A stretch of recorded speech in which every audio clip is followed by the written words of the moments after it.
الكاميرا دي بس استنى، الكاميرا دي انا راجل واخد لسان صحوه واقف في الشارع ما بشحتش في الكاميرا دي بعد اذنك.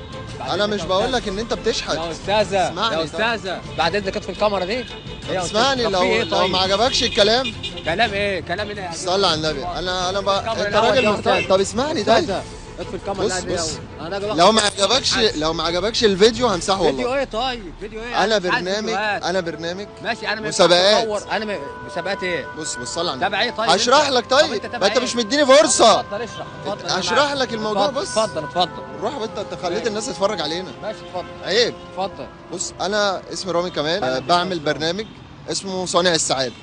البرنامج ده بتاع جوائز ومسابقات، بننزل للناس اللي شغاله واللي شقيانه زي حضرتك واللي بتاكل عيش بالحلال، بنعمل لهم اسئله، بنكسبهم جوائز، يعني مفيش اي حاجه وحشه والله. قلت لك انا راجل واخد لسان صحوه ومش بشحت. وادي البطاقه بتاعتي ايه؟ انت معاك لسان حقوق؟ ادي البطاقه بتاعتي ايه؟ بص كده.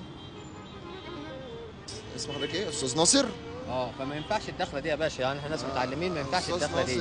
ماشي. انت خوفتني وخضتني والله. لا يا استاذ ما خوفتكش والله. انا اصل في ده ناس كتير بتخش هنا وبتعمل برامج وبتاع وبتيجي تصور وتحب تتريق على الناس والكلام ده. عم لا، حاشا لله والله، حاشا لله اللي احنا نتريق عليه. ماشي. انت راجل واقف بتاكل عيش بالحلال يا عم ناصر. انا باكل عيش اهو، بس انا مشكلتي كلها مع راجل جميل. انا مشكلتي كلها مع نقابه المحامين. انا واخد جامعه مفتوحه، والاستاذ عبد الحليم علام رئيس نقابه المحاميين رفض ان احنا نطلع الكارنيهات عشان احنا واخدين سنه وصناعي واخدين ثانويه عامه، مع ان انا المفروض اطلع الكارنيه لان انا اخر حاجه درستها حقوق، اللي بيقول لك لازم اللي يطلع كارنيه نقابه يكون واخد ثانويه عامه، وانا المشكله بتاعتي ان انا واخد سنه وصناعي.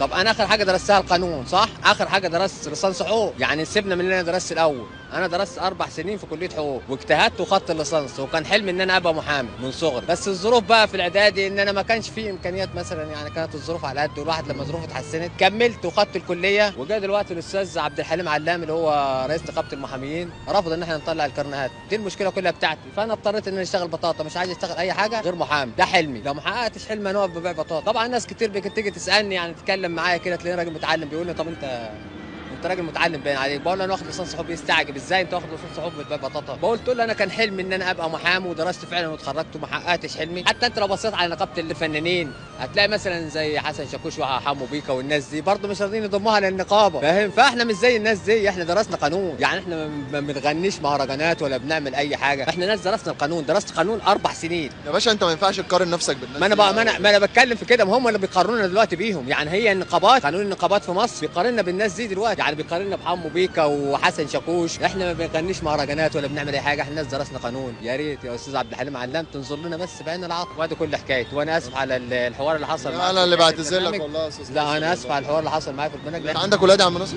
انا معايا 3 اولاد، معايا محمد في اولى اعدادي، ومعايا سيف في اولى ابتدائي، ومعايا عامر لسه عنده 2 سنين، 2 في دراسه وواحد لسه عنده 2 سنين. بدأوا دراسه ولا لسه؟ بدأوا. الطلبات بتاعت اول دراسه دي؟ والله ده انا خدت قرض والله عشان اجيبهم له وبسدده. تجيب حاجه المدرسه؟ خدت قرض ب 5000 جنيه وبسدد، بدفع كل شهر فيه 500 جنيه، بس انا مضطر والله. انا ما كنتش عايز اسحب القروض دي، بس انا مضطر يعني. يا عم الحمد لله، اهم حاجه الواحد ياكلها بالحلال في بلده، لا اكتر ولا اقل والله. صلي على النبي. عليه الصلاه والسلام. احنا عايزين بقى نسالك سؤال في البرنامج بتاعنا. اتفضل. بعد الزق اللي انت زقته لنا.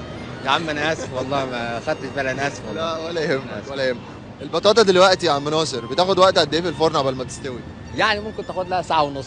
طب انت جاوبت على السؤال بتاعك، انت كسبت معانا جايزه النهارده من برنامج صانع السعاده اللي انت ضربته من 5 دقايق. لا يا باشا انا اسف والله، ما كان قصدي وما كنتش لا ولا اي حاجه والله، ولا اي حاجه. بص صلي على النبي يا عم ناصر. وبمناسبه دخول المدارس بقى وكده، بص يا عم ناصر انت كسبت معانا 2000 جنيه.